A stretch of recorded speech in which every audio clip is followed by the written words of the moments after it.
Hi everyone, and welcome to today's video where I really want to concentrate on learning to make the hip slide.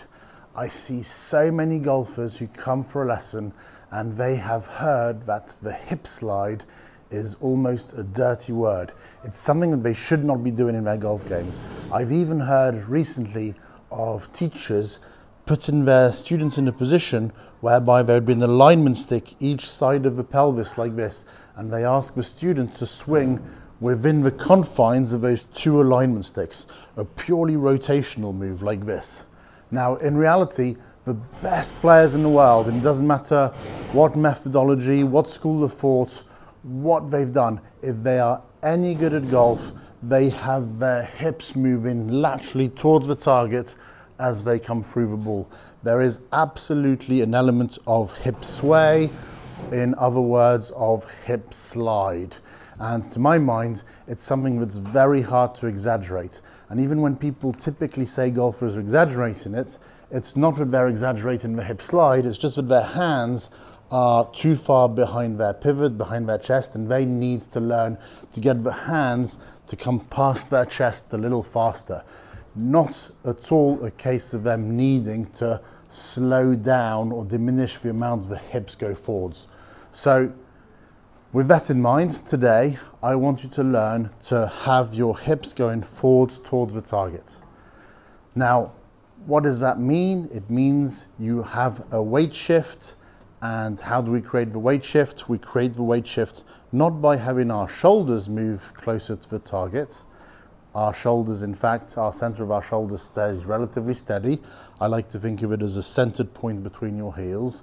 It is the hips, the pelvis, in fact, which moves forwards towards the target.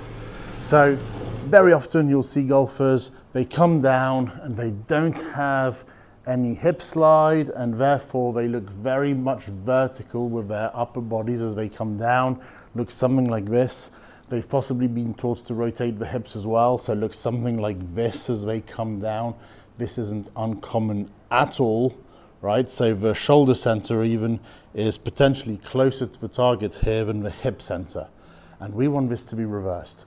Like I said, all the best players, it doesn't matter the methodology, it doesn't matter the school of thought, as they come through the golf ball, you will always see at impact, the center of the pelvis is a little closer to the target than the center of the shoulders. So when I'm hitting the ball here, I'll have a little bit of side bend to the right here. If we had to put a number on it, let's put an arbitrary number of 20 degrees of right side bend for a right-handed golfer as they hit the ball. How do you start to incorporate that into your swing? Well, if you're a golfer who's starting to look like this, the hips are back, the head's forwards, you need to start to eliminate the turn component from your feel, from your attempts, and you need to start to incorporate the slide element. So rather than think of this as a turn, I want you to strictly think of this as a lateral motion like so. So the hips are sliding towards the target. Imagine there is a club on the ground here, and you are sliding your hips the length of this stick.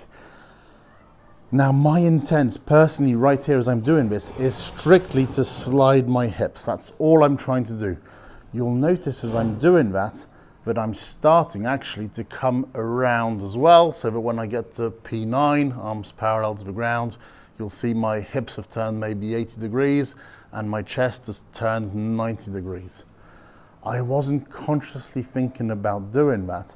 I was only thinking about the slide. I was only thinking about the lateral components, not the rotational components. And what happens is, as you start to slide, this induces a side bend to the right. So I'm side bending my upper body to the right as I do this because of the hips going forwards.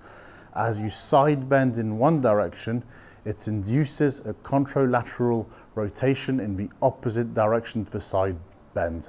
So the more I slide forwards with my hips, the more I side bend to the right, the more it induces a turn in the opposite direction to the side bend, so in my case here, to the left.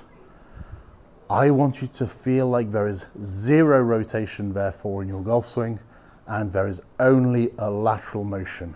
And if you film yourselves doing this, I promise you, you will be staggered by what the picture looks like, because suddenly you'll start to look like all the very best players in the world. You'll start to look like this picture right here. So hips are forwards, head centered, chest is to the sky, arms are straight.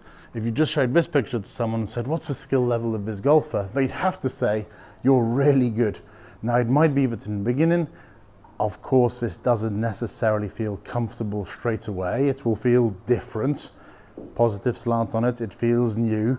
Get used to this new, make this new your own until you can do it really, really well.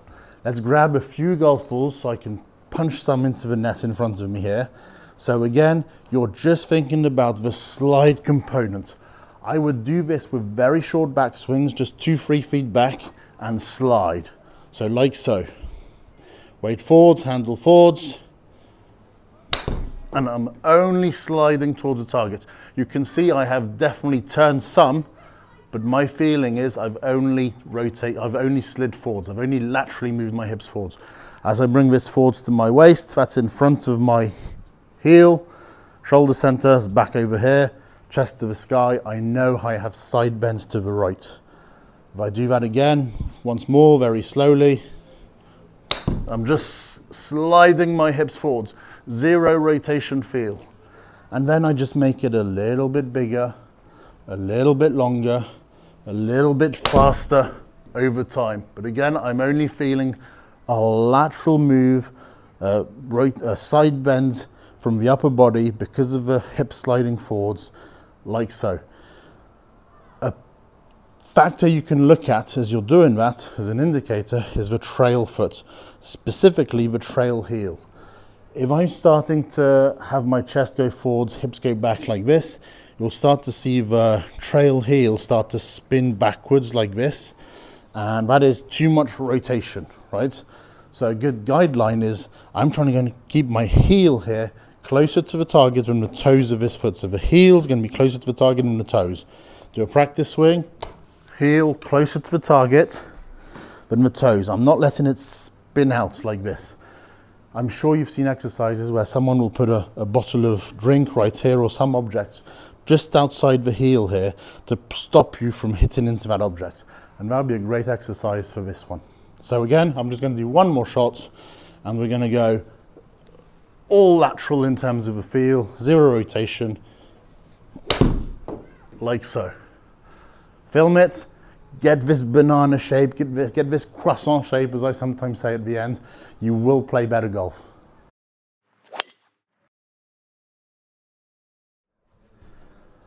Thank you very much for watching the video. If you have any comments at all, then please don't hesitate to pop them down in the comments below. Likewise, if you haven't yet, then please do like and subscribe to my channel.